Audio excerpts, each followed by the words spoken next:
जय हिंद। आज के इस वीडियो में हम वर्णिका के सारे ऑब्जेक्टिव प्रश्न को लेके आए हैं, इसे देख लेते हैं। तो वर्णिका से जो भी क्वेश्चन आपके एग्जाम में आएंगे उसे आप मिस नहीं करेंगे। तो चलिए एक एक करके इन प्रश्नों को हम देखते हैं। सबसे पहला पार्ट क्या होता है, दही वाली मगम्मा। और दही वाली मगम्मा के लेखक कौन है, तो श्रीनिवास जी।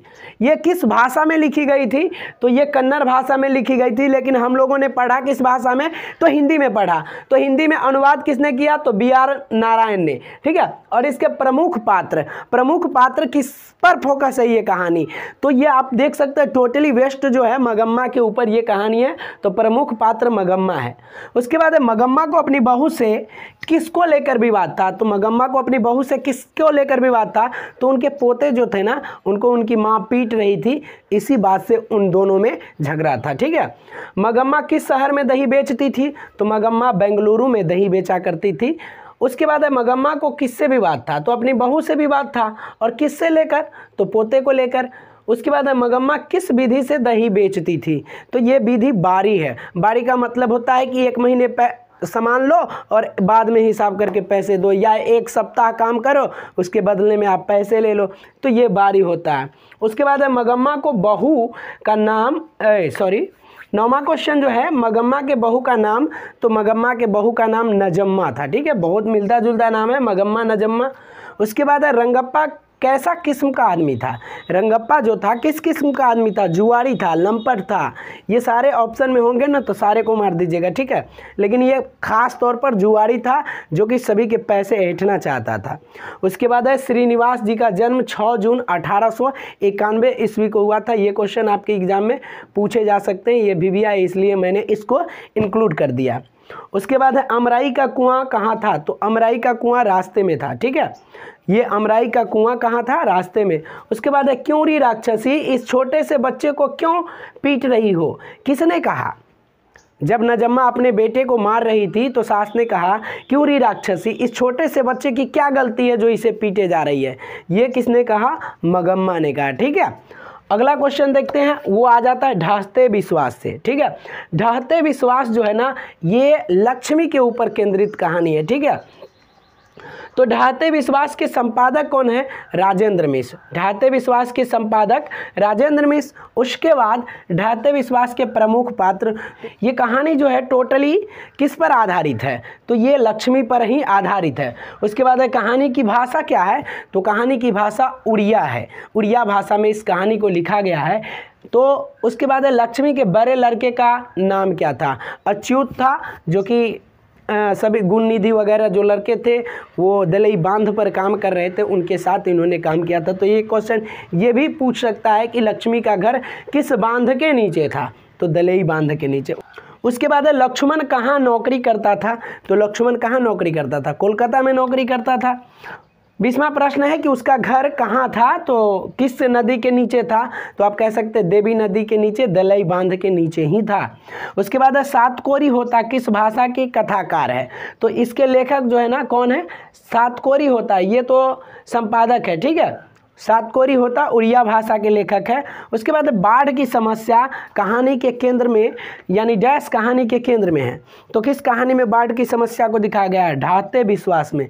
यह हमारे यहाँ की भी समस्या है। ठीक है। माँ शीर्षक कहानी का प्रमुख पात्र, ये तीसरा चैप्टर जो है आपका माँ, उससे आ जाता है, मंगू के बारे में है। तो मंगू इसके प्रमुख पात्र है। और माँ के कितने संतान हैं, तो मंगू लगा के उनके 4 संतान हैं। ठीक है। माँ किस भाषा की कहानी है, तो ये गुजराती भाषा की कहानी है, इसे याद रखिएगा। माँ कहानी का लेखक कौन है, तो माँ कहानी का लेखक ईश्वर पेटलीकर है। माँ कहानी का लेखक कौन है, ईश्वर पेटलीकर।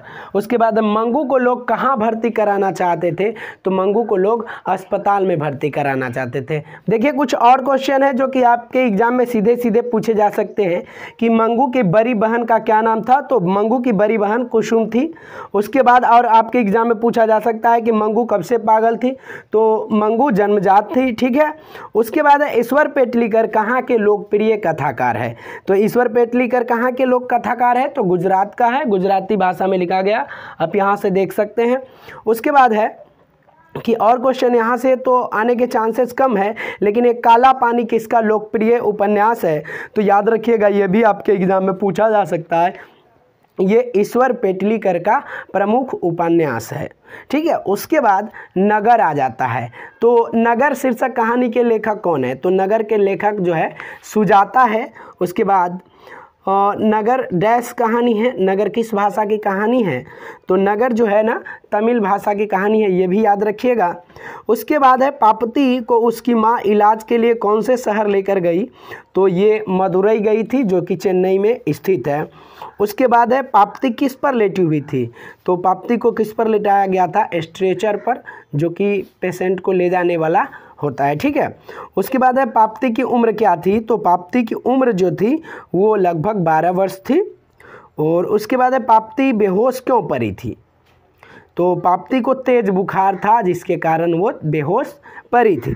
पहले दिन पापती को क्या था? पहले दिन उसको क्या हुआ? तो पहले दिन सिर्फ उसको बुखार था। ये कहानी आप लोगों ने पढ़ी होगी तो याद होगा।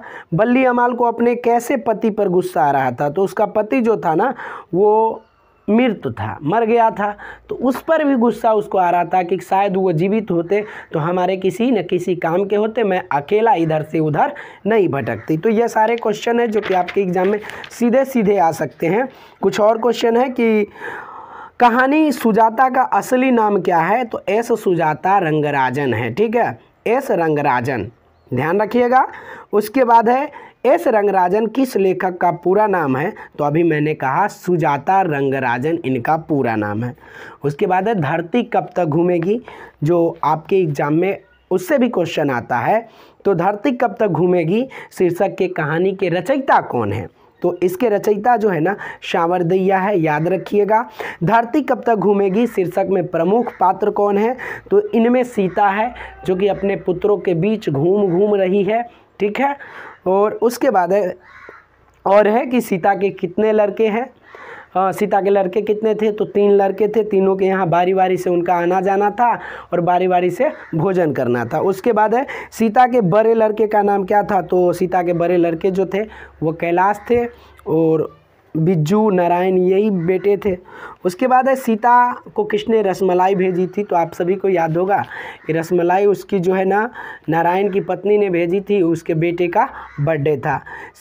सीता रुआसी क्यों हो गई थी? तो सीता रुआसी हो गई थी बेटे के दुत्कार को सुन के। ठीक है, सीता के हाथ में अब क्या नहीं था? मरना तो किसी के हाथ में होता नहीं। उसके बाद है सांवरदैया किस भाषा के कहानीकार है? तो ये भी आपके लिए इम्पोर्टेंट है, इसे भी याद रखिएगा। ये जो है वो राजस्थानी भाषा की कहानीकार है। तो ये सारे क्वेश्चन हैं जो कि आपके एग्जाम में सीधे सीधे आ सकते हैं, तो आप इन्हें याद कर लीजिएगा। यदि वीडियो अच्छा लगा तो इस वीडियो को एक लाइक और साथ में हमारे YouTube channel Naval study centre को सब्सक्राइब कर लीजिएगा। जय हिंद, जय भारत।